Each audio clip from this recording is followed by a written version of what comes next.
நம்மளுடைய இந்திரகுமார் சார் பேசும்போது நிறைய உதாரணங்களை சொன்னார். ஒரு முக்கியமான உதாரணத்தை சொல்ல மறந்துட்டார். பசங்களை எந்த அளவுக்கு எடுத்து வச்சிருக்காங்கன்ட்டு. நீங்க ஓட்டு போடுறேன்னா சோத்துல விஷம் வச்சிருவேன்னு சொல்ற அளவுக்கும் இந்த சமுதாயம் வளர்ந்திருக்கு சினிமாலன்றதை அவர் சொல்ல மறந்துட்டாரு. அந்த ஒரு பாயிண்ட்டை மட்டும் நீங்க ஆட் பண்ணிக்கணும். நம்ம தைரியமா சொன்ன நோனால இன்னைக்கு தமிழ்நாடு எங்க நிக்குதுன்றதும் நமக்கு தெரியும். அதனாலதான் இருமொழி கொள்கையால நம்ம எந்த அளவுக்கு இந்தியா லெவல்ல ஜிடிபி மற்ற ஸ்டேட்ஸை விட நம்ம எந்த அளவுக்கு உயர்ந்திருக்கிறோன்றது நமக்கு தெரியும். அன்னைக்கு சொன்ன அந்த ஒத்த நோனால நமக்கு இருமொழி கொள்கை கிடைச்சது. நம்ம சொன்ன ஒத்த நோனால ரிசர்வேஷன் கிடைச்சது. நம்ம சொன்ன ஒத்த நோனால நமக்கு ஜல்லிக்கட்டு திரும்பி கிடைச்சிருக்கு. இப்ப ஜல்லிக்கட்டு நடந்து கொண்டிருக்கும் சீசன். சமீபத்துல நம்மளுடைய அறிவு திருவிழா நடந்தது. அப்போ முதல்வர் பேசும்போது சொன்னாங்க, இது எல்லாம் படிச்சு அந்த கருப்பு சிவப்பு புத்தகத்துல இருக்கிறத படிச்சு இன்ஸ்டா ரீல்ல போடுங்கன்னாங்க. அதுதான் புத்தகமா இருக்கு, எதுக்கு இவர் இன்ஸ்டா ரீல்ல போடுறாருன்றது எனக்கு புரியல. அப்புறம் தான் புரிஞ்சது, இன்ஸ்டா ரீல்ல போட்டாதான் அது அந்த சமுதாயத்துக்கு போய் சேருன்றது வயதான அந்த முதல்வர் ஞாபகம் வச்சுட்டு இருக்கிற நமக்கு புரியலன்றது எனக்கு அப்புறம் தான் புரிஞ்சுது. இங்க இருக்கக்கூடிய பெண்களுக்கு கல்வி கொடுக்கறதுல இங்க என்ன பெரிய பிரச்சனை வந்துச்சு அப்படின்னா, இங்க இருந்த ஆதிக்க சாதி சமூகங்களை சேர்ந்தவர்கள் தங்கள் குழந்தைகளை, பெண் குழந்தைகளை குறிப்பாக பள்ளிகளுக்கு அனுப்ப முடியாதுன்னு சொல்லி அவங்க தடுக்கிறாங்க. ஆண் குழந்தைகளும் நீங்க பாத்தீங்கன்னா ஆதிக்க சாதி ஆண்கள் படிக்கலாம், ஒடுக்கப்பட்ட சமூகங்களை சேர்ந்த ஆண்கள் பள்ளிகளுக்கு போனாங்கன்னா ஆதிக்க சாதி ஆண்கள் வரமாட்டாங்க பள்ளிகளுக்கு. அவங்களுடைய குழந்தைகளை கல்வியை பாதியில நிப்பாட்டிட்டு வெளியில கூப்பிட்டுக்கிறாங்கிறத மிஷனரிகள் பாக்குறாங்க. அவங்களுக்கு என்ன பண்றதுன்னு புரியல. இவங்க என்னடா இது, எல்லா சாதியும் ஒண்ணு நம்ம சொல்லி கொடுக்குறோம், எல்லாரையும் ஒண்ணா உட்கார வைக்கிறோம், எல்லாரையும் ஒண்ணா உட்கார வச்சா எங்க பிள்ளைங்க வரமாட்டாங்க அப்படின்னு இவங்க அவங்க குழந்தைங்களை வெளியே கூப்பிட்டுக்கிறாங்க. இது எப்படி டேக்கிள் பண்றது அப்படின்னு அவங்க யோசிச்சாங்க. அதுக்கு அவங்களுக்கு கிடைச்ச ஒரு பெரிய ரெமெடி என்ன அப்படின்னு பாத்தீங்கன்னா, ஆதிக்க சாதிகளுக்கு தனியாக பள்ளிகளையும் ஒடுக்கப்பட்ட மக்களுக்கு தனியாக பள்ளிகளையும் அவங்க தொடங்கினாங்க. சில சொற்களை நம்ம அடிக்கடி நம்மளுடைய வீட்டுல நம்ம நண்பர்கள், நம்ம பெற்றவங்க சொல்லி எல்லாம் நம்ம கேட்டிருப்போம். பிள்ளையா அது அறந்த வாள், பிள்ளைய பேக்க சொன்னால் தொல்லையை பெற்று வச்சிருக்குது, என் பேரை கெடுக்கிறதுக்குனே பிறந்திருக்கு பாரு, உங்கள் வீட்டில் எல்லாம் உன்னை எப்படி தான் மேய்க்கிறாங்களோ அது சரி, உங்கள் அப்பா அம்மா சரியாக இருந்தால் தானே நீ ஒழுங்காக இருப்ப. இது எல்லாரும் நம்மளும் சொல்லியிருப்போம், நம்ம வாங்கி கட்டியிருப்போம், நம்ம அப்பா அம்மாங்க சொல்லியிருப்பாங்க, உற்றம் உறவினர்கள் எல்லாரும் ஸ்கூலில் சொல்லியிருப்பாங்க, எல்லாரும் ஒரு வகையில் இதை சொல்லியிருப்போம், நம்மளை பற்றி நம்ம கேட்டும் இருப்போம். இது எல்லாமே இந்த வார்த்தை ஏதோ ஒரு சந்தர்ப்பத்தில் நம்ம வாங்கியிருக்கக்கூடிய ஒரு வாழ்க்கையில் வார்த்தையாக இருந்தாலும், இந்த வார்த்தையெல்லாம் பயன்படுத்தி கொண்டிருப்பவராக இருந்தாலும் அதையெல்லாம் எப்படி எதிர்கொண்டு இருக்கணுங்கிறது தான் இந்த புத்தகம் கூறுதுன்றது முதல்ல நான் தெரிவிச்சுக்க விரும்புகிறேன். இந்த புத்தக வெளியீட்டு விழாக்கு எனக்கு கூப்பிட்ட போவே நான் ரொம்ப மகிழ்ச்சி அடைஞ்சேன். ஏன்னா முதல்ல நான் இதை ஃபஸ்ட்டு குழந்தைங்களுக்கான புத்தகம்னு முதல்ல நான் தவறாக புரிஞ்சுக்கிட்டேன்.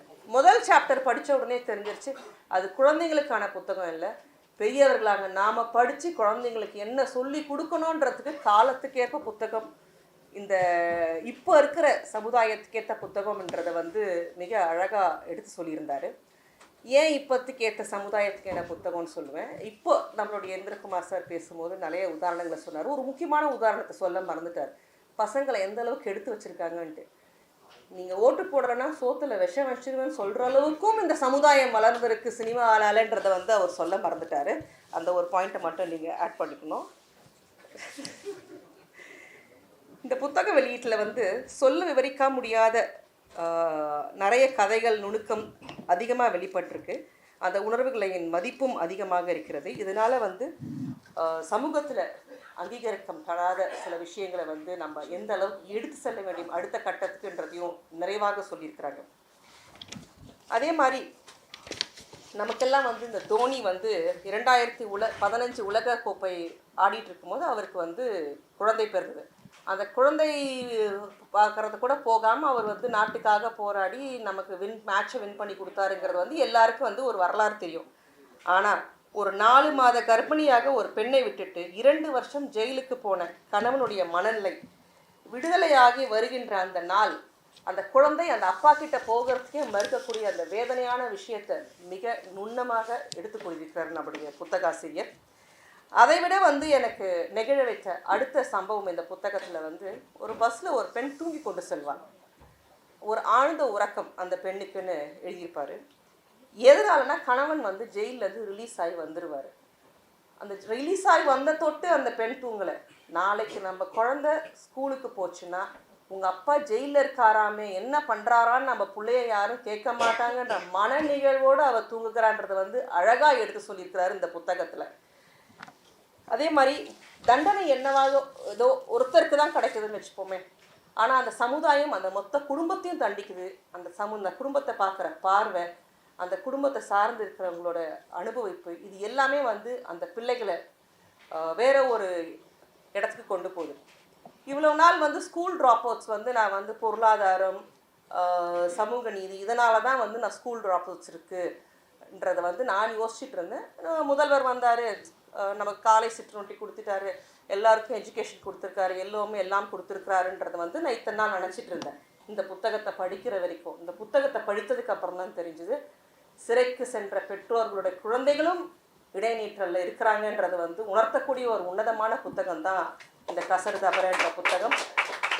அதற்கு நம்ம என்ன செஞ்சோங்கிறத தான் நம்ம அடுத்த கட்டத்துக்கு யோசிக்க வைத்திருக்கிற இந்த புத்தகம். உண்மையிலேயே இனியன் சருக்கு என்னுடைய ஹேட்ஸ் ஆஃப்னு சொல்லுவேன். அதே மாதிரி சிறைக்கு சென்ற ஒவ்வொரு குழந்தையும் எவ்வளவு அவமானங்களை தாகுதுன்றதையும் அழகாக எடுத்திருக்காங்க. ஒரு முக்கியமான விஷயத்தில் நம்ம இன்னைக்கு நின்றுட்டு இருக்கிறோம். சரியான விஷயத்தை குழந்தைங்களுக்கு எடுத்து சொல்கிறோமான்றது தான் நம்ம சொல்ல வேண்டிய விஷயம். எந்த குழந்தை எதை வேணும் எதை வேணான்னு சொல்லணும், நோங்கிற வார்த்தைக்கு எவ்வளவு இம்பார்ட்டன்ஸுங்கிறதையும் இந்த புத்தகம் அழகாக சொல்லியிருக்கிறது. நம்ம தைரியமாக சொன்ன நோனால இன்றைக்கி தமிழ்நாடு எங்கே நிற்குதுன்றதும் நமக்கு தெரியும். அதனால தான் இருமொழி கொள்கையால் நம்ம எந்த அளவுக்கு இந்தியா லெவலில் ஜிடிபி மற்ற ஸ்டேட்ஸை விட நம்ம எந்த அளவுக்கு உயர்ந்திருக்கிறோன்றது நமக்கு தெரியும். அன்னைக்கு சொன்ன அந்த ஒத்த நோனால் நமக்கு இருமொழி கொள்கை கிடச்சிது. நம்ம சொன்ன ஒத்த நோனால் ரிசர்வேஷன் கிடச்சிது. நம்ம சொன்ன ஒத்த நோனால் நமக்கு வந்து ஜல்லிக்கட்டு திரும்பி கிடச்சிருக்கு. இப்போ ஜல்லிக்கட்டு நடந்து கொண்டிருக்கும் சீசன். இதை மாதிரி நம்ம சொல்ல பலதரப்பட்ட நோக்களுக்கு வந்து என்ன இருக்குது, அதே மாதிரி அந்த குழந்தைங்களை வந்து எனக்கு இது வேண்டாம்ங்கிற சொல்கிறதையும் நம்ம வந்து வேணும் வேண்டாங்கிற சொல்கிறதையும் நம்ம வந்து சொல்லிக் கொடுக்க வேண்டிய நிர்பந்தத்தில் இருக்கணும். இந்திரகுமார் சொன்னது போல் நம்ம எஜுகேஷன் சமச்சீரில் வந்து இந்த பச்சை கலர் ஸ்டிக்கர் ஒட்டி தான் பலதரப்பட்ட ஸ்டிக்கர்ஸ் வந்திருக்கு. அதே மாதிரி அம்பேத்கர் வந்து எப்படி அமர்சித்திர கதாவில் சொல்லியிருக்காங்கன்னு சொன்னாங்க. அது மட்டும் கிடையாது, இப்போ இருக்கிற புதிய பாடத்திட்டத்தில் கூட நிறைய விஷயங்கள் இதை மாதிரி இருக்குது. அதை நம்ம கரெக்டான புரிதலோடு குழந்தைங்களுக்கு எடுத்து சொல்ல வேண்டி அதை நோன் சொல்ல வைக்கக்கூடிய தைரியத்தை அந்த பிள்ளைகளுக்கு நாம் கொடுக்க வேண்டும்ங்கிறத வந்து இந்த புத்தகம் மிக அழகாக சொல்லியிருக்கிறது. சமீபத்தில் நம்மளுடைய அறிவு திருவிழா நடந்தது. அப்போ வந்து முதல்வர் பேசும்போது சொன்னாங்க, இது எல்லாம் வந்து படித்து அந்த கருப்பு சிவப்பு புத்தகத்தில் இருக்கிறத படித்து இன்ஸ்டா ரீலில் போடுங்கன்னாங்க. அதுதான் புத்தகமாக இருக்குது, எதுக்கு இவர் வந்து இன்ஸ்டா ரீலில் போடுறாருன்றது எனக்கு புரியலை. அப்புறம் தான் புரிஞ்சுது, இன்ஸ்டா ரீலில் போட்டால் தான் அது வந்து அந்த சமுதாயத்துக்கு போய் சேருன்றது வயதான அந்த முதல்வர் ஞாபகம் வச்சுட்டு இருக்கிறார், நமக்கு புரியலன்றது எனக்கு அப்புறம் தான் புரிஞ்சுது. பட் அந்த அளவுக்கு நம்ம வந்து கொண்டு போக வேண்டிய அந்த காலகட்டத்தில் நம்ம இருக்கிறோம். இந்த புத்தகத்தில் வந்து ஜென் ஆல்ஃபா உடைய பிஹேவியரல் பேட்டர்னை பற்றி சொல்லியிருப்பாங்க. இப்போ எனக்கு ஒரு முக்கியமான கவலை இருக்குது. 2025 பிறந்த குழந்தைகளெல்லாம் ஜென் பீட்டா 2031 வரத்துக்குள்ளே அவங்க பள்ளிக்கூடத்துக்கு வந்துடுவாங்க. அவங்களுக்கு எந்த மொழியில் எதை சொல்லி புரிய வைக்க போகிறோம் நம்ம? அதற்கான அடுத்த புத்தகத்தை நீங்கள் தயவு செஞ்சு தயார் பண்ணுங்கன்றதையும் நான் அவர் வந்து நான் கேட்டுக்கிறேன்.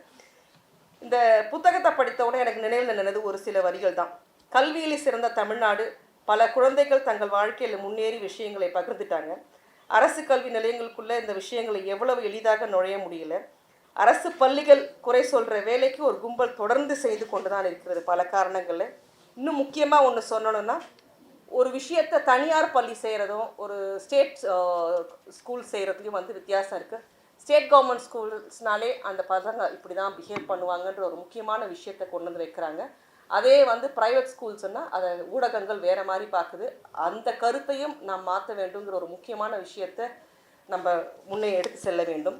மொத்தத்தில் இந்த புத்தகம் குழந்தைங்களுக்குடைய வழியையும் வழிகாட்டலையும் பயணிக்க வைக்கும் எல்லாருக்குமான ஒரு புத்தகமாக இது இருக்கிறது. இது வாசிப்புக்கான புத்தகம் அல்ல, இது நடைமுறைக்கான புத்தகம். இந்த புத்தகத்தை படித்து நாம் அனைவரும் நம்மளே வந்து ஒரு செல்ஃப் அசஸ்மெண்ட் நம்மளை செய்து கொள்ள வேண்டிய நேரம் வந்து இருக்கிறது என்று கூறி விடைபெறுகிறேன். நன்றி, வணக்கம்.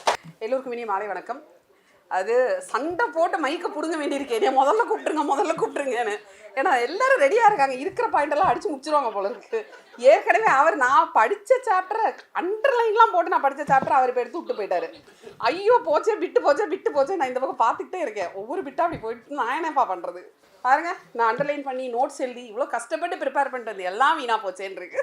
ரொம்ப ஃபார்மலாக எப்பயுமே வந்து இனியனுடைய நிகழ்ச்சி அப்படின்னா அங்கே வந்து ஃபார்மாலிட்டிக்கு வந்து இடமே இருக்காது. அது ஒரு மாதிரி ஒரு கலகலப்பான ஒரு ஜாலியான இடமா தான் இருக்கும். அதனால் வழக்கமாக நமக்கு போகிற கூட்டத்துலலாம் வகுப்பறை மாதிரி அப்படி உட்காந்துக்கிட்டு பாயிண்ட்டாக எடுத்து பேசி அந்த மாதிரிலாம் வந்து எதுவும் இல்லைன்னு நினைக்கிறேன். இல்லைங்க, கண்டிப்பாக கிடையாது. இனியனோட வந்து கடந்த ஒரு 7-8 ஆண்டுகளாக தொடர்ச்சியாக வந்து பயணிச்சுட்டே இருக்கேன்.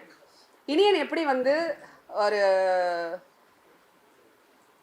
சமூகத்தை உற்று நோக்கக்கூடிய ஒரு நபராக தொடங்கி இன்னைக்கு ஒரு காத்திரமாக செயற்பாட்டாளராக தன்னை நிறுவிட்டு இருக்கிறாரோ அதே மாதிரி தான் கிட்டத்தட்ட என்னுடைய பாதையும். எங்கள் 2 பேருடைய பாதையும் ஒரே மாதிரியான பாதை.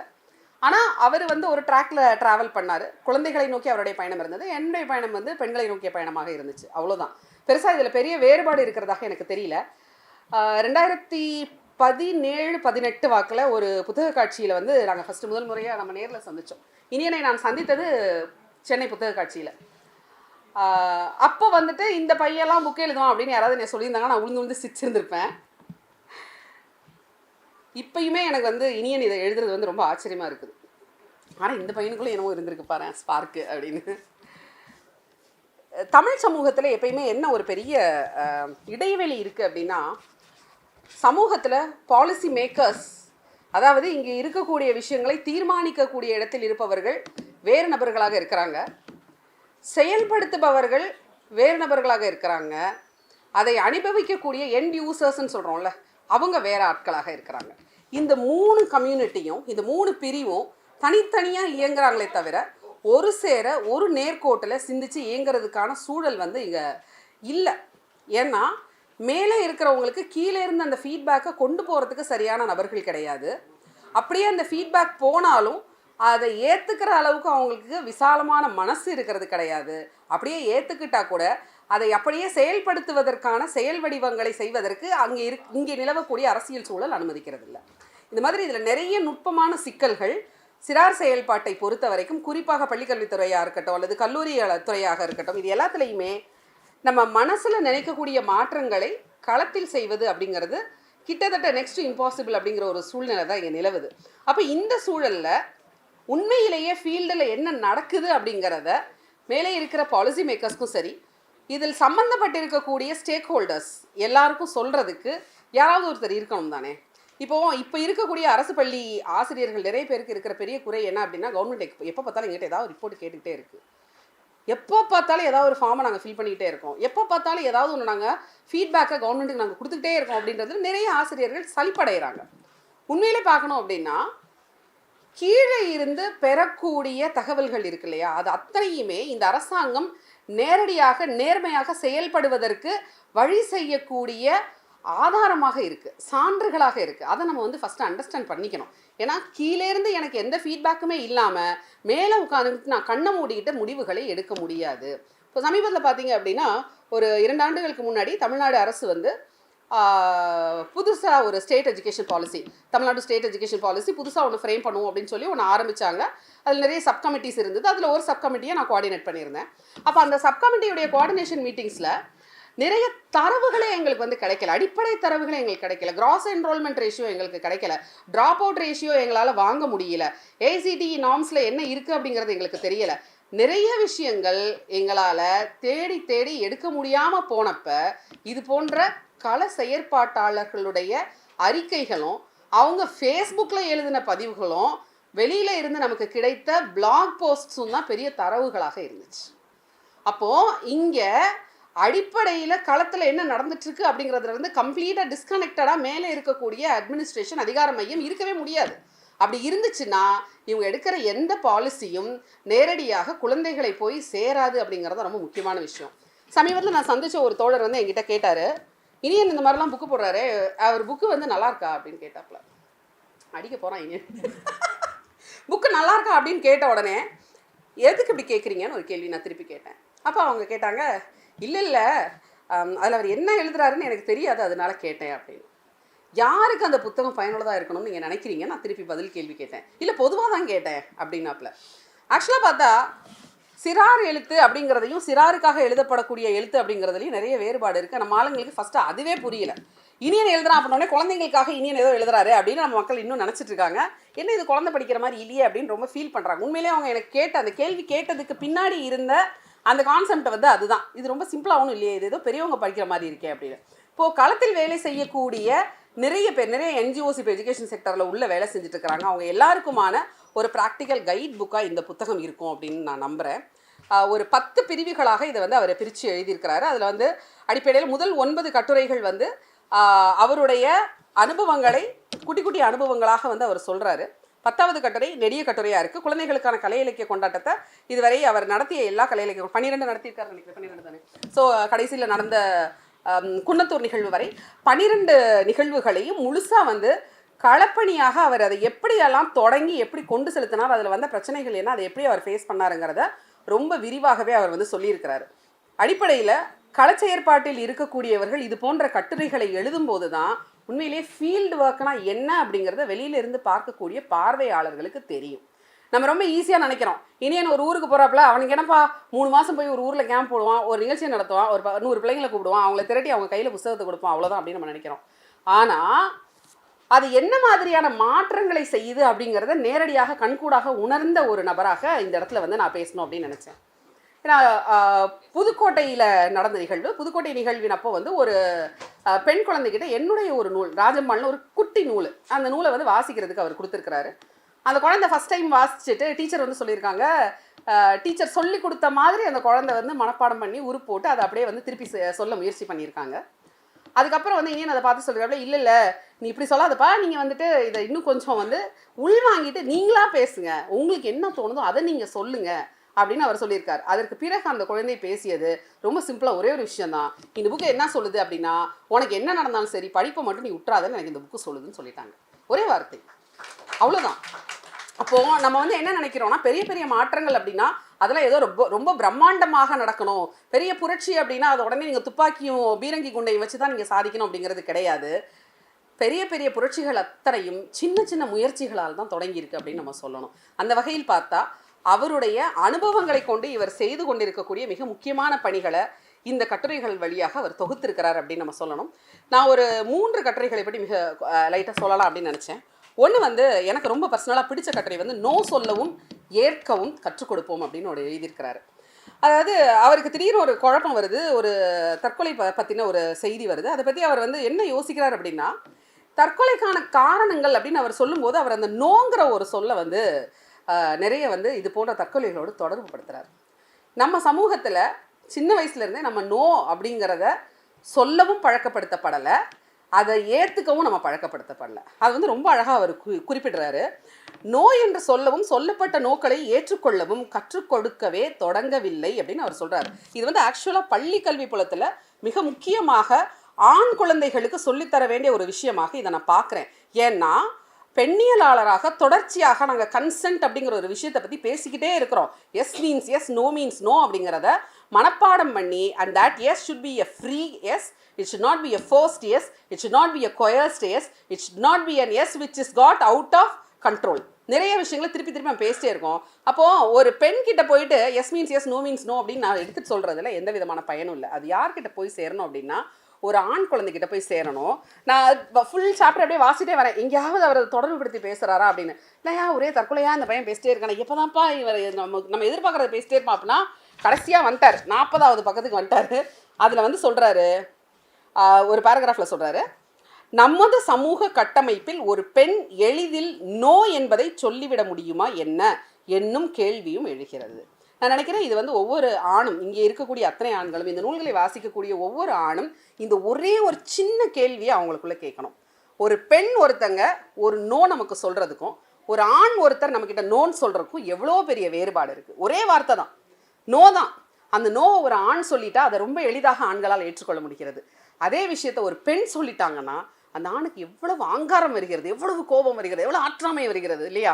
அப்போது ஒரே வார்த்தை வேறு வேறு வாய்களில் இருந்து வரும்போது அதற்குரிய எஃபெக்ட், காசு ஒன்றா இருந்தால் கூட அந்த எஃபெக்ட் வந்து வேறு வேறு மாதிரியாக மாறுதுங்கிறத நம்ம பார்க்குறோம். இப்போது நம்ம இப்போ எங்கே ஒரு செயற்பாட்டாளர்கள், பெரும்பாலும் என்னை போன்ற செயற்பாட்டாளர்கள் எந்த இடத்துல வந்து நிற்கிறோம் அப்படின்னா, இன்றைக்கி இந்த 40 வயசு 45 வயசு ஆம்பளைங்கிட்ட பேசி ஒரு பிரயோஜனமும் இல்லை, நோ யூஸ். யார்கிட்ட நம்ம அதிகமாக பேச வேண்டியிருக்கு அப்படின்னா, வளர்ந்து கொண்டிருக்கிற சிறாரிடம் அதிகமாக போய் நம்ம பேச வேண்டியிருக்கு அப்படின்னு நம்ம நினைக்கிறோம். ஜெண்டர் பற்றின அண்டர்ஸ்டாண்டிங்கை குழந்தைகள்கிட்ட தான் நம்ம அதிகமாக முன்னெடுக்க வேண்டியிருக்கிறது. அது அவங்ககிட்ட தான் அதிகமாக பேச வேண்டியிருக்கு. ஸ்டோரிஸில் தொடக்கத்தில் நாங்கள் புத்தகங்கள் போடும்போது பெண்கள் பதிப்பகம், பெண்ணிய பதிப்பகம், பெண்கள் எழுதுவதை போடுவோம், பெண்களுக்காக போடுவோம் அப்படின்னு தொடங்கி அதுக்கப்புறம் வந்து வேற வழியே இல்லாமல் சிறார் எழுத்துக்குள்ள நாங்கள் இழுத்து கொண்டு போய் எங்களை சிறாருக்கு நீங்கள் நூல்கள் போடுங்க அப்படிங்கிற சூழலில் எங்களை வந்து தமிழ் சமூகம் நிப்பாட்டுச்சு. காரணம் என்னன்னா, இங்கே வெளிவரக்கூடிய பல நூல்களில் வெளிப்படையாக பால் உணர்வுகளை பற்றிய விஷயங்களையோ அல்லது கன்சென்ட் மாதிரியான விஷயங்களையோ குழந்தைகளுடைய அடிப்படை மென்ஸ்ட்ரல் ஹைஜீன் மாதிரியான விஷயங்களையோ இங்கே போதிக்கக்கூடிய அல்லது எடுத்து சொல்லக்கூடிய நூல்கள் இங்கே இல்லை. ஏன்னா நம்ம சில விஷயங்களை இந்த சமூகத்தில் பொதுவாக உரையாடுவதை நம்ம தவிர்க்கிறோம். It's all a taboo. நம்ம வந்து ஒரு ஹாலில், ஒரு லிவிங் ரூமில் உட்காந்து பேசக்கூடிய பல விஷயங்களை இந்த சமூகம், குறிப்பாக பெற்றோர்கள் பேச மறுக்கிறார்கள், பேச தயங்குகிறார்கள். இந்த நூலில் பல இடங்களில் அவர் குறிப்பிடுறாரு, இந்த உரையாடல்கள் வீட்டிலேருந்து தொடங்கணும், வீட்டிலேருந்து தொடங்குற உரையாடல் ஒருவேளை வீட்டில் தொடங்கலை, நான் பள்ளியிலேருந்து தொடங்கணும் அப்படிங்கிறது ரொம்ப அழகாக நிறைய இடத்துல அவர் வந்து தொடர்ச்சியாக சுட்டி காட்டிகிட்டே போகிறாரு. அப்போ இந்த உரையாடல்களை எல்லாம் முன்னெடுக்கணும் அப்படின்னா நம்ம சிறாரிடம் தான் பேச வேண்டியிருக்கிறது. அப்போ சிறார்கிட்ட நாங்கள் பேசணும் அப்படின்னா எங்களுக்கு ஃபீல்டில் இருந்து கிடைக்கக்கூடிய ஒரே ஃபீட்பேக், ஒரே லைஃப் லைனு இந்த மாதிரியான நூல்கள் தான். என்ன வருது, what goes with in the young minds, இளம் சிறார் என்ன யோசிக்கிறாங்க, ஆண்களுடைய மனசுக்குள்ளே என்ன இருக்குது, ஆண் குழந்தைகள் என்ன நினைக்கிறார்கள் அப்படிங்கிறத இந்த புத்தகத்தை படித்து கொண்டு தான் நான் தெரிஞ்சுக்க முடியுது. அப்படிங்கிறதுனால இது போன்ற புத்தகங்கள் இன்னைக்கு ரொம்ப அவசியமானதாக இருக்குது. அதுக்கு அடுத்த சாப்டர் ரொம்ப இன்ட்ரெஸ்டிங்கான ஒரு சாப்டராக இருக்குது. ஜென்சி ஜென் ஆல்ஃபா தலைமுறை ஒரு பகுப்பாய்வுன்னு எழுதியிருக்காரு. பகுப்பாய்வின் தலைப்பை பார்த்தோன்னே எங்கள் அப்பா பயங்கரமாக இருக்குது அப்படின்னு நினச்சா தலை வழக்கம் போல் சிம்பிளாக தான் எழுதியிருக்காரு. ஏங்க தலைப்பு மட்டும் நீங்கள் பயங்கரமாக வைக்கிறீங்க, தலைப்பை பார்த்துட்டு நான் ஒன் ஸ்டெப் பேக் அடிச்சிட்டேன் ஐயோ அப்படின்னு சொல்லிட்டு. ஆனால் எனக்கு தெரிஞ்சு இது வந்து ரொம்ப ஒரு பியூட்டிஃபுல்லி ரிட்டன் சாப்டர். நம்ம வந்து சில ஆய்வாளர்களை பார்த்தா எனக்கு ஆச்சரியமாக இருக்கும். ஒரு விஷயத்தை அவங்க சொல்லுவாங்க, அதில் இருந்து ஒரு செயினாக தூக்கிட்டு போய் அடுத்த ஈவெண்ட்டுக்கு போவாங்க, அதிலிருந்து ஒரு செயினாக அடுத்த ஈவெண்ட்டுக்கு கொண்டு போவாங்க. அப்போது ஒன்றுடன் ஒன்று தொடர்பு படுத்தி ரொம்ப அழகாக நேர்த்தியாக ஒரு மாலையை கோப்புறது மாதிரி கோத்துக்கிட்டே போவாங்க ஒவ்வொரு பாயிண்ட்டாக. இந்த பாயிண்ட்டை இவங்க ஏன் இந்த இடத்துல பேசுகிறாங்க அப்படிங்கிறதே நமக்கு புரியாது. ஆனால் கடைசியாக அவங்க கொண்டு வந்து அதை கோத்து முடிக்கும் போது ஓ இதைத்தான் இவ்வளோ நேரமாக இவங்க சொல்லுவாங்க, எவ்வளோ அழகாக இதை பியூட்டிஃபுல்லாக கோத்து சொல்லியிருக்காங்கன்னு தோணும். இந்த சாப்டர் எனக்கு ரொம்ப ஸ்பெஷலாக அப்படி தோணுச்சு. ஏன்னா ஒரு சாப்டர் விடுற இடத்துல அடுத்த சாப்டர் அவர் பிடிக்கிறார். அதாவது ஒரு தலைப்பு எந்த இடத்துல அவர் நிப்பாட்டுறாரோ அதே சாப்டரை அடுத்த சாப்டர் வந்து அந்த தலைப்பிலேருந்து எடுத்து அந்த அவர் கொண்டு போகிறாருங்கிறது ரொம்ப பியூட்டிஃபுல்லாக இருந்துச்சு. இதில் வந்துட்டு அவர் ஆற்றாமைகள்னு அப்படின்னு ஒரு இது சொல்கிறார்.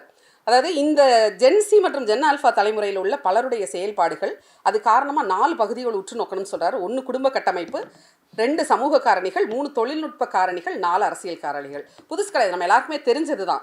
ஆனால் அதை கொண்டு வந்து சேர்க்கிறது இருக்கு இல்லையா, ரொம்ப அழகாக இருக்குது. அதில் வந்து ஒவ்வொருத்தருக்கிட்டே என்ன போதாமைகள் இருக்குன்னு அவர் சுட்டி காட்டிகிட்டே வராரு. குடும்ப கட்டமைப்பை சொல்லும் பொழுது உலக வரலாற்றில் வேறு எப்போதும் இல்லாத அளவிற்கான பெரும் இடைவெளியை இந்த குடும்ப கட்டமைப்பு சந்தித்து கொண்டிருக்கிறதுன்னு ரொம்ப அழகாக சொல்கிறார்.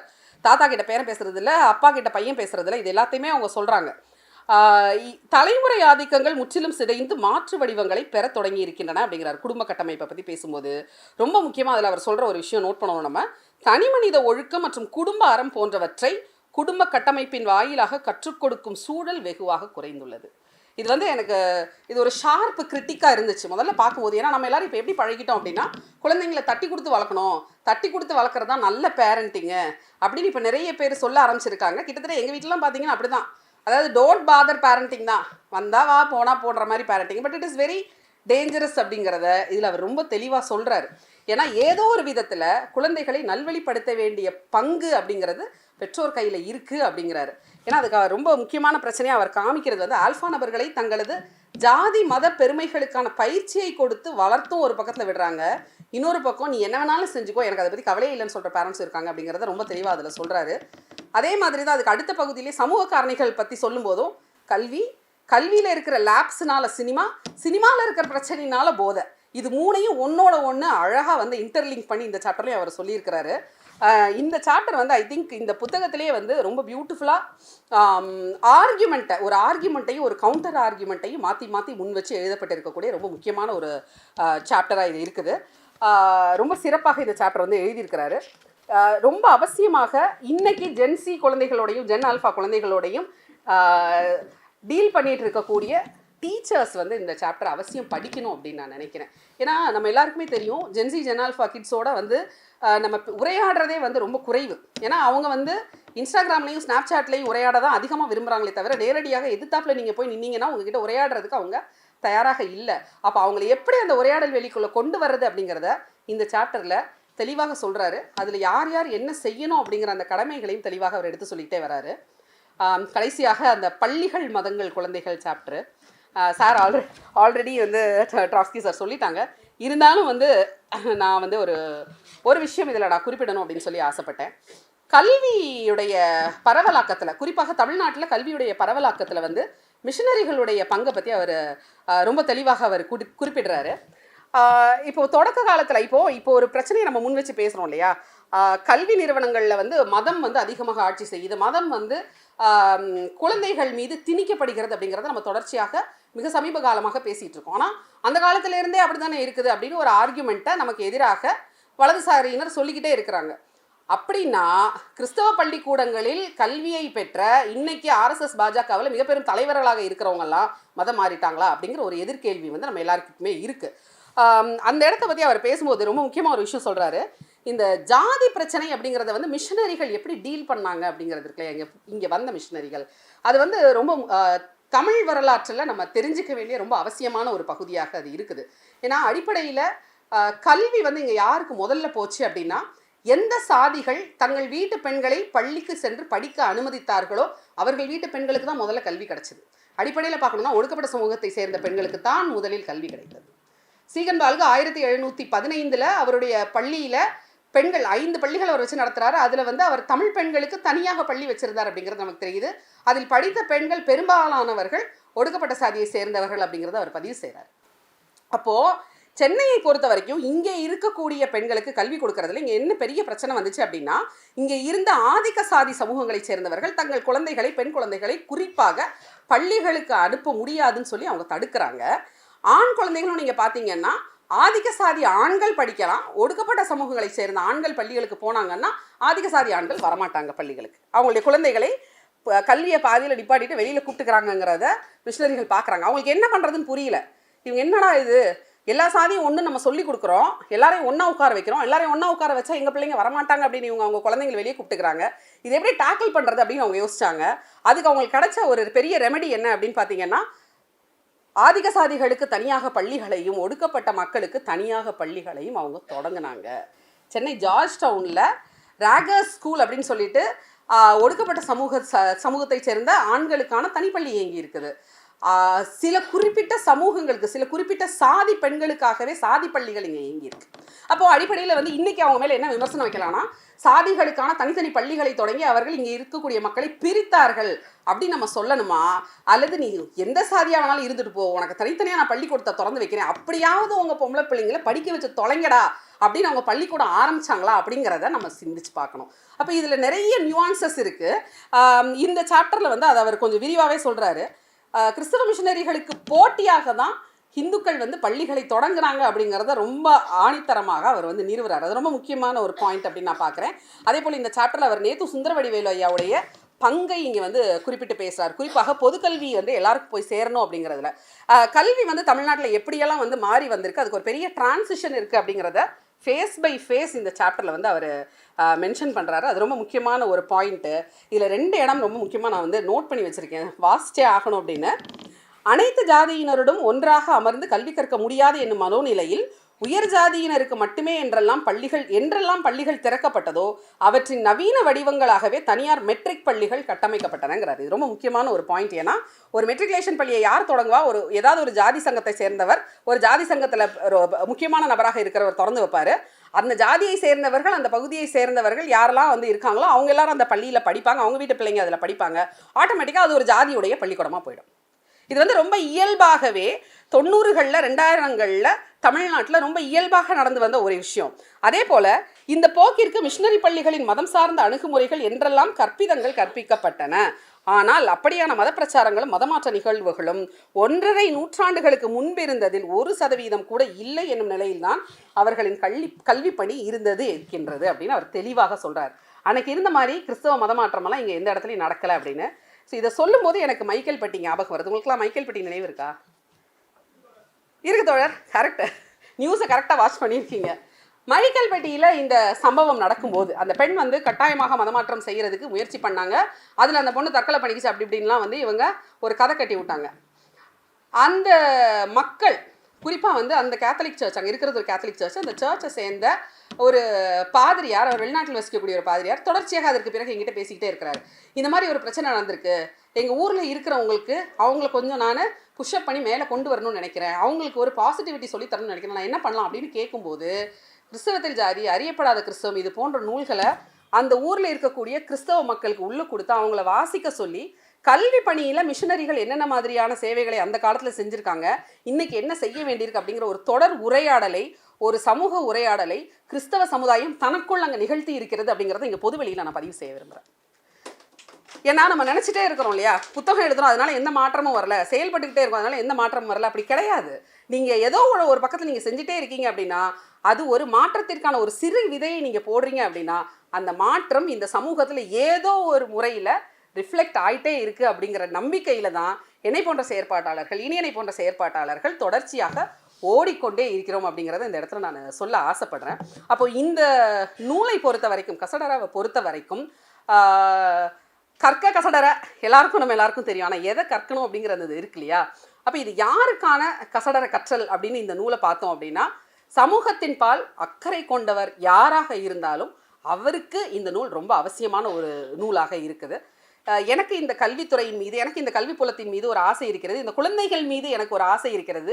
இந்த சமூகத்திற்கு நான் ஏதோ நல்லது செய்யணும்னு நினைக்கிறேன், இந்த குழந்தைகளுக்கு ஏதோ நான் நல்லது செய்யணும்னு நினைக்கிறேன், நாளைக்கு என் குழந்தை நல்லா வளரணும் அப்படிங்கிற ஆசை இருக்கக்கூடிய ஒவ்வொரு பெற்றோரும், ஒவ்வொரு ஆசிரியரும், ஒவ்வொரு பள்ளி நிர்வாகியும் அவசியம் வாங்கி வாசித்து களத்தில் என்ன நடந்து கொண்டு இருக்கிறது அப்படிங்கிறத தெரிஞ்சுக்க வேண்டிய ஒரு நூலாக இந்த நூல் இருக்குது. ஸோ ப்ளீஸ் நூலை வாங்குங்க, வாசிங்க, அவர் என்ன சொல்ல வராரு அப்படிங்கிறத புரிஞ்சிக்க முயற்சி பண்ணுங்க. ஏன்னா ஏற்கனவே ட்ராட்ஸ்கி சொன்ன மாதிரி நம்ம மிக மோசமான ஒரு காலகட்டத்தில் இருந்துகிட்டு இருக்கோம். இந்த நேரத்தில் கூட நம்ம விழிக்கலை அப்படின்னா நம்மளை யாராலையும் காப்பாற்ற முடியாது. வாய்ப்புக்கு நன்றி.